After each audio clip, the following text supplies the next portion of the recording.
So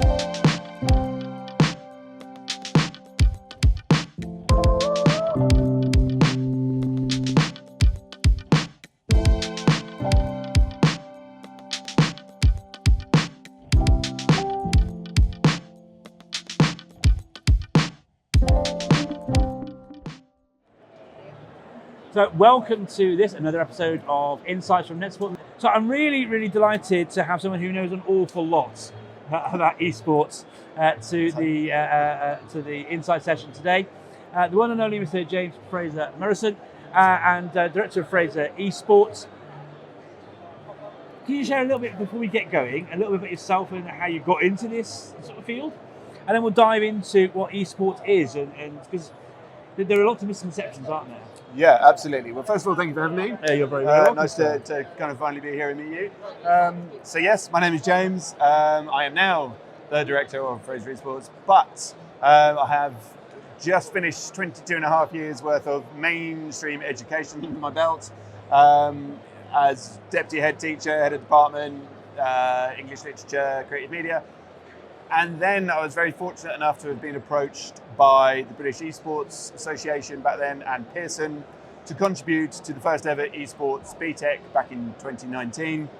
Long story short, due to that new, exciting, dynamic curriculum and its popularity, I've now sidestepped out of education to support and run Fraser Esports, which is creating level 2 all the way up to level 5 and 6 curriculum, help with SEND learners, those on the autism spectrum, mainstream, you name it, students that are really passionate about this subject and this industry that's worth $3.5 billion at the moment, but apply it to teachers and parents about why it's relevant for future careers and things like that.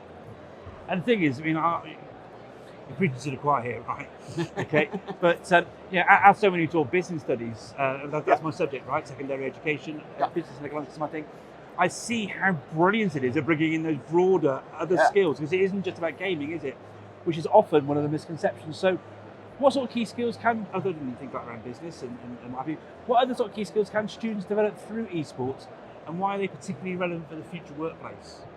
Yeah, so when we kind of all sat down and started devising the esports BTEC, we sort of used the elements of the current business qualification, BTEC, A-level, sport and PE, creative media, and then there's the sort of niche, if something can be niche that's worth $3 billion, elements of esports to create this overview of the curriculum. The idea being that you can use elements and units within it, such as mental and physical well-being, digital creative skills, social media management, and my favorite, enterprise and entrepreneurship, which is obviously really important and not something that's necessarily taught per se in a lot of subjects these days. Yeah. But also it ties in really nicely with the World Economic Report forums the World Economic Forum reports that come out every 5 years or so, every year or so, to predict trends, where we know that, and I say essential skills as opposed to key skills, I think that's more relevant. Essential skills such as communication, problem solving, team building, and logistics are proven to be needed in the new workplace for not only this year, same predictions for 2030. So it's giving students not only that confidence, but the understanding of what they're going to do within esports and why it's necessary for future careers. It's absolutely so important. Critical thinking, all those, people call them soft skills, but they're really hard, aren't they? Yeah, right? Absolutely. The thing is, it still gets a fair amount of criticism, saying it is actually a distraction, right? Rather than it being a sort of legitimate educational opportunity. What would you say to the people who sort of cover those sort of criticisms? Look, I've spent half a decade having conversations with parents and senior leaders going, it's not. It's a thing, trust me. It comes down to a variety of things. People not necessarily understanding the course, which is understandable.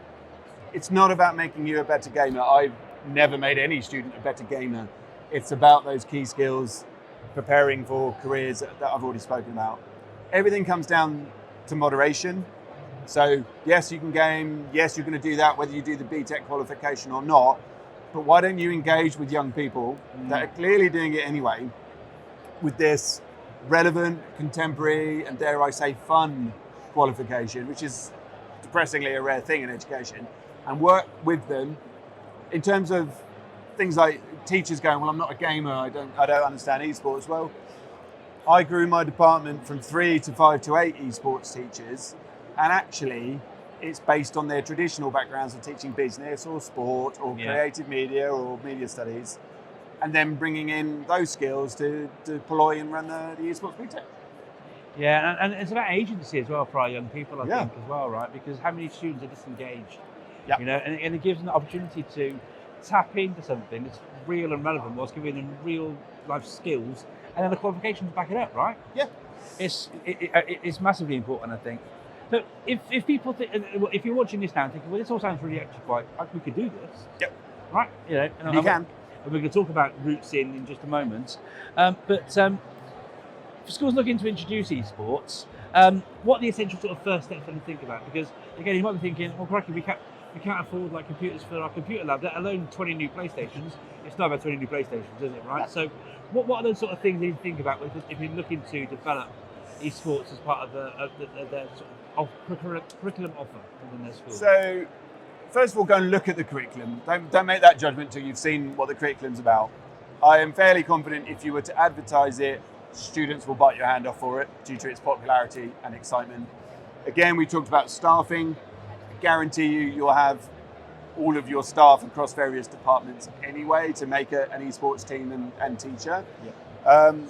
I was lucky that by the time I left my previous college in Basingstoke, we had sort of like 56 gaming machines and a couple of arenas that I built and whatever. But at the very beginning of my journey, we used 12 existing business studies machines that ran very simple games, free games as well, it didn't cost anything, because it was available, it was easy to run, the IT team were on board, and to be honest, of all the subjects I've taught, the students were the ones that helped us the most with this. They wanted that ownership, they wanted that excitement, so they worked alongside teachers and IT to create this really cool subject, to be honest.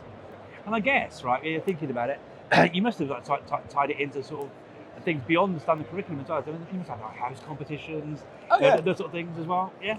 Yeah. So again, I introduced. The reason why British Esports and Pearson gave me a shout is I was one of the few colleges to introduce a gaming club. So we had football, netball, and the gym and chess club and drama, whatever. But we introduced gaming, and again, we used the PCs that were already there, and we found out that within a week or so, we already had to put on a second class. And that second class was after college, that students would normally go home and meet their mates online to play anyway, but they wanted the physical social side of it being in a class. So by the end of the 2 months, we had 3 sessions. We had an LGBTQAI esports club. We then entered the student championship, so we went from 3 teams to 8 teams there. And we had a foundation learning Minecraft for Education club. And it just, that's enough, right? That all of those things were by far the most popular enrichment of anything we've ever done at college. That's amazing. It's wicked, it was great, it was good. I was really buoyed to see an announcement you made recently about a tie-in with an organisation, awarding body that I've got an awful lot of time for. Not only does a former colleague of mine actually work with them in leadership and all of that, someone who I massively respect. I shared about her before, Dr. Zoe Elder. But you've got a qualification coming out with ASDAN. That is correct. Yeah, so how do you envisage this sort of collaboration enhancing esports education? What sort of opportunities can it have for people who might not follow the sort of traditional pathways? So absolutely. So it was announced that ASDAN and Fraser Esports have partnered up as of a couple of weeks back now, and we are working together on a curriculum that will still touch upon the main units and elements of the existing esports program, but it's a little bit more accessible for all types of students, whether that's SEND students, heavily autistic students, maybe even students on reduced hours provision, those that need another opportunity or want the same opportunity as mainstream, but up until now don't really have that. So to be able to work with the likes of Zoe and Melissa and do this brand new qualification is done purely to cater for more students that are already gaming and already want a chance or a second chance that doesn't really exist until now. So really pleased and can't wait to announce more on that. Brilliant. I mean, listen, as someone who's a father who has 2 teenage boys, right, who really want to get a career, and I love the fact that it's a framework that isn't just about playing games, right? And that's just a very, very small part of it. And the fact that they get to learn about how to do social media properly, how to plan events, all the things that go around all of it. I'm a huge, huge fan. I don't need to find out where to find you because we're already connected. But for everyone who's now going, well, we've got to do this, where can they find out more?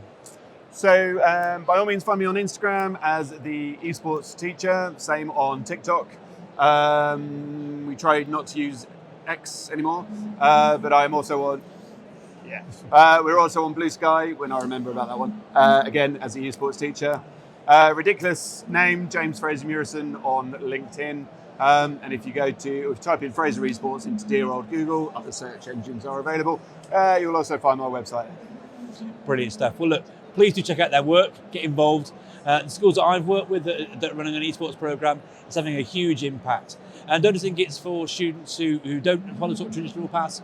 Up to my international school clients and real academic institutions are doing amazing work with esports as well. I think it should be part of every curriculum, and I'm sure you would agree. 100%. No qualms here, my friends. No arguments. Brilliant stuff. Look, let's look forward to seeing you on the next episode of Insights from NetSupport. But for now, take care, look after yourself, and thanks for joining us. Thank you. Cheers.